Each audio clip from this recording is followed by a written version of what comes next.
तो नमस्कार, जय हिंद, जय Bharat. This is Deepak Kumar from गुरुवर इंडिया एग्जाम स्टडी। हम उम्मीद करते हैं कि आप और आप सभी का परिवार स्वस्थ और मस्त होगा। तो चलिए, आज हम ऐसे यूट्यूब पर यूपी टेट की पहली क्लास लेकर आए हैं, जो कि गुरुवर इंडिया एग्जाम स्टडी की तरफ से होगी। ठीक है, यूपी टेट की ईवीएस की पहली क्लास होगी, जिसमें 30 क्वेश्चन हम लिए हैं। और ये 30 क्वेश्चन आपकी यूपी टेट एग्ज़ाम से बहुत इंपॉर्टेंट है। मतलब यूपी टेट में पूछे ही गए हैं, इससे बाहर कुछ हो ही नहीं सकता। ठीक है, बस थोड़ी देर के लिए कंसंट्रेशन बना लेना। 10 से 12 मिनट के अंदर हम अपनी वीडियो को रफ्तार देकर समाप्त करेंगे। ठीक है, पहला क्वेश्चन आप सभी के सामने क्या कह रहा है, इधर देखिए। भारत में पेड़ का आदमी किसे कहते हैं? आपसे पूछा जाए कि भारत में वृक्षों का आदमी किसे कहा जाता है, तो देखिए, पहला ऑप्शन कह रहा है सुंदरलाल बहुगुणा, बी कह रहा है कैलाश साखला, और सी कह रहा है राजेंद्र सिंह, और डी कह रहा है एम एस स्वामीनाथन। ठीक है, हम उम्मीद करते हैं कि आपने अपना राइट आंसर लॉक कर दिया होगा। तो पहला होगा, ठीक है, सुंदरलाल बहुगुणा। ठीक है, ध्यान देना, भारत में पेड़ का आदमी किसे कहते हैं, तो सुंदरलाल बहुगुणा। ठीक है, इधर देखिए, कुछ और डाउट आपका क्लियर कर दे रहे हैं। कैलाश साखला को कहते हैं tiger man of the India. ठीक है, राजेंद्र सिंह को कहते हैं भारत का जल पुरुष, और एम एस स्वामीनाथन को कहते हैं भारत का हरित क्रांति का जनक। ठीक है, बोलिए, कोई डाउट? नो डाउट, पूरा कंसेप्ट आपका हम क्लियर कर देंगे। और कोई भी क्वेश्चन अपनी नज़रों से नज़रअंदाज मत कीजिएगा, यूपी टेट एग्जाम से रिलेटेड बहुत इंपॉर्टेंट है। चलिए, क्वेश्चन नंबर नेक्स्ट आप सभी के सामने। मनुष्य में कितने गुर्दे होते हैं? आपसे पूछा जाए कि मनुष्य में कितने गुर्दे होते हैं, ज़्यादा समय बिल्कुल नहीं लेंगे। देखिए, 2 होते हैं। कितने? 2 होते हैं। इन गुर्दों को किन नाम से जाना जाता है? एक वृक्क कहते हैं, और एक किडनी कहते हैं, और एक गुर्दा। बोले तो 3 नाम से जानते हैं। ठीक है, ध्यान देना, बहुत इंपॉर्टेंट है। चलिए, क्वेश्चन नंबर 3 आप सभी के सामने। पाचन क्रिया कहाँ से शुरू होती है? आपसे पूछा जाए कि पाचन क्रिया कहाँ से शुरू होती है, तो देखिए, मुंह से, अमाशय से, छोटी आंत से, बड़ी आंत से। तो हमारा राइट आंसर होगा मुंह से। देखिए, जो भी कुछ हम खाते हैं तो सबसे पहले हमारे मुंह में जाता है, और जब हम चबाते हैं तभी से वो भोजन हमारे मुंह में पचना शुरू हो जाता है। ठीक है, फिर उसके बाद अगर पूछा जाए कि सबसे देर तक भोजन कहाँ पचता है, तो छोटी आंत में पचता है, क्योंकि ये पेट में होता है, सबसे देर यहीं पर जाके पचता है। ठीक है, चलिए, क्वेश्चन नंबर नेक्स्ट 4 आप सभी के सामने। पृथ्वी के ऊपर पाया जाने वाला जानवर कौन सा है जो सबसे भारी है? इसमें क्वेश्चन में थोड़ा मिस्टेक है, ध्यान देना। क्या कह रहा है? पृथ्वी के ऊपर पाया जाने वाला सबसे भारी जानवर कौन सा है? तो हमारा राइट आंसर होगा शेर, जिराफ, हाथी, गैंडा। तो हम उम्मीद करते हैं कि आपने अपना राइट आंसर लॉक कर दिया होगा। कौन सा? हाथी। ठीक है, अगली बार जब पूछा गया था तो जिराफ को बहुत भर भर के मारा गया था, लेकिन जिराफ है नहीं। कौन सा है? हाथी है सबसे भारी जानवर। ध्यान देना, हाथी को बहुत ज़्यादा गर्मी लगती है। ठीक है, ये एक दिन में कम से कम 100 कुंटल झाड़ियाँ व पत्ते खा जाता है। ठीक है, ध्यान देना। चलिए, क्वेश्चन नंबर नेक्स्ट आप सभी के सामने। भारत में सबसे ज़्यादा वन किस राज्य में पाए जाते हैं? आपसे पूछा जाए कि भारत में सबसे ज़्यादा वन किस राज्य में पाए जाते हैं? उत्तर प्रदेश, राजस्थान, उड़ीसा, गुजरात। अब आप सभी लोग सोच रहे हैं सर ये क्या मजाक कर रहे हो, इसमें तो राइट आंसर है नहीं है। मुझे पता है नहीं है, क्योंकि राइट आंसर हमारा कौन सा है? मध्य प्रदेश। ध्यान देना, भारत में सबसे ज़्यादा वन किस राज्य में? मध्य प्रदेश में। और आपसे ये पूछा जाए कि भारत का हृदय किस राज्य को कहते हैं, तो भारत का हृदय मध्य प्रदेश को कहते हैं। और मध्य प्रदेश में सबसे ज़्यादा क्या होता है? क्या होता है? सोयाबीन। और आपसे पूछा जाए कि सोयाबीन में कितने % प्रोटीन, तो 42% प्रोटीन पाया जाता है। ध्यान देना बेटा। बोलिए, कोई कंसेप्ट? सारे कंसेप्ट हम क्लियर कर देंगे। चलिए, क्वेश्चन नंबर नेक्स्ट आप सभी के सामने। भारत में सबसे ज़्यादा वन किस राज्य में पाए जाते हैं? आपसे पूछा जाए, ये तो वही आ गया। ठीक है, मध्य प्रदेश हो गया। ध्यान देना, कौन सा? मध्य प्रदेश। चलिए, अगला क्वेश्चन आप सभी के सामने। विश्व जैव विविधता दिवस कब मनाया जाता है? आपसे पूछा जाए कि विश्व जैव विविधता दिवस कब मनाया जाता है, तो 22 मार्च, 1 दिसंबर, 12 अप्रैल, 22 मई। तो हमारा राइट आंसर होगा कौन सा? इधर देखिए, 22 मई। ठीक है, ध्यान देना, विश्व जैव विविधता दिवस कब मनाया जाता है, तो 22 मई को मनाया जाता है। और आपसे ये पूछा जाए कि 22 मार्च को क्या मनाते हैं, तो 22 मार्च को जल दिवस मनाते हैं। और आपसे ये पूछा जाए कि 1 दिसंबर को क्या मनाते हैं, तो 1 दिसंबर को विश्व एड्स दिवस मनाया जाता है। ठीक है, और आपसे ये पूछा जाए कि 2 दिसंबर को क्या मनाते हैं, तो 2 दिसंबर को क्या मनाते हैं? विश्व कंप्यूटर साक्षरता दिवस। ठीक है, ध्यान देना। चलिए, क्वेश्चन नंबर नेक्स्ट 7 आप सभी के सामने। मनुष्य का हार्ट 1 मिनट में कितनी बार धड़कता है? आपसे पूछा जाए कि मनुष्य का हार्ट एक मिनट में कितनी बार धड़कता है? तो 72, ध्यान देना, 72 बार। चलिए क्वेश्चन नंबर नेक्स्ट, ज़्यादा समय बिल्कुल नहीं लेंगे। मिड डे मील की शुरुआत कब हुई थी? आपसे पूछा जाए कि मिड डे मील की शुरुआत कब हुई थी, तो हमारा राइट आंसर होगा 1936, 1995, 1919, 1914। तो राइट आंसर होगा कौन सा? 1995, ठीक है, बोले तो 1995। और 1914 में प्रथम विश्व युद्ध हुआ था। और आपसे ये पूछा जाए मेरे लाल कि सेकंड दूसरा विश्व युद्ध कब हुआ था, तो ये हुआ था 1939 में, ठीक है, ध्यान देना, बहुत इंपॉर्टेंट है। चलिए क्वेश्चन नंबर नेक्स्ट 9, हार्ट का कार्य क्या है? आपसे पूछा जाए कि हार्ट का कार्य क्या है। देखिए हार्ट का कार्य क्या है, तो आप बताएंगे हमें राइट आंसर। देखिए, खून को साफ करना, बी क्या कह रहा है? खून को पंप करना, सी कह रहा है खून को विभिन्न रंग देना, और डी कह रहा है इनमें से कोई नहीं। तो हमारा राइट आंसर कौन होगा? खून को पंप करना, ठीक है, जो लब डप करता रहता है वो खून को पंप करता है, ठीक है, ध्यान देना। चलिए क्वेश्चन नंबर नेक्स्ट 10 आप सभी के सामने, किस क्षेत्र के लोग मछली और चावल ज़्यादा खाना पसंद करते हैं? बहुत इंपॉर्टेंट है। देखिए, उत्तरी के लोग, पूर्वी के लोग, तटीय के लोग, उत्तरी और पूर्वी। देखिए राइट आंसर होगा कौन सा? तटीय के लोग। तटीय लोग किसे कहते हैं जानते हैं? जो समुद्र के बगल रहते हैं। देखिए जैसे ये हमारा हो गया भारत, ठीक है, इससे लगे जितने भी राज्य होंगे वो तट वाले राज्य कहलाएंगे, ठीक है, और यहाँ पे रहने वाले लोग समुद्र के किनारे रहेंगे तो समुद्री मछलियों का ज़्यादा सेवन करेंगे, ठीक है। चलिए क्वेश्चन नंबर नेक्स्ट आप सभी के सामने, किन बीमारियों के लिए डीपीटी का टीका दिया जाता है? बहुत इंपॉर्टेंट है। आपसे पूछा जाए काली खांसी में, डिप्थीरिया में, टिटनिस में, इनमें से सभी, तो हमारा राइट आंसर कौन सा होगा? इनमें से सभी। किन बीमारियों के लिए डीपीटी का टीका दिया जाता है? काली खांसी के लिए भी, डिप्थीरिया के लिए भी, टिटनिस के लिए भी, इनमें से सभी होगा। चलिए क्वेश्चन नंबर 12 आप सभी के सामने, कौन सी बीमारी चूहों के द्वारा फैलती है? बहुत इंपॉर्टेंट है। देखिए, निमोनिया, पोलियो, प्लेग, कोड़, तो हमारा राइट आंसर कौन सा होगा? प्लेग। प्लेग एक ऐसी बीमारी है जो चूहों के द्वारा फैलती है, ठीक है, और इसको एक और नाम से जानते हैं, क्या क्या कहते हैं? ब्लैक डेथ, ठीक है, ध्यान देना, ब्लैक डेथ के नाम से भी जानते हैं। चलिए क्वेश्चन नंबर नेक्स्ट, मक्खियों के द्वारा फैलता है।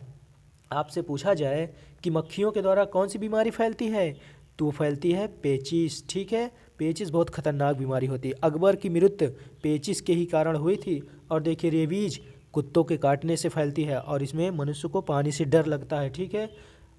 चलिए क्वेश्चन नंबर नेक्स्ट आप सभी के सामने, पोलियो होता है। आपसे पूछा जाए कि पोलियो कैसे होता है, तो मच्छर के काटने से, मक्खियों के द्वारा, दूषित जल और भोजन से, और इनमें से कोई नहीं। तो हमारा राइट आंसर होगा दूषित जल और भोजन करने से हमें पोलियो होता है, ठीक है। चलिए क्वेश्चन नंबर नेक्स्ट, मानव के रक्त में सामान्य हीमोग्लोबिन की मात्रा होती है। आपसे पूछा जाए कितनी होती है, तो बी हमारा राइट आंसर होगा, 12 से 15 GMDL होगा, ठीक है, ध्यान देना, बहुत इंपॉर्टेंट है।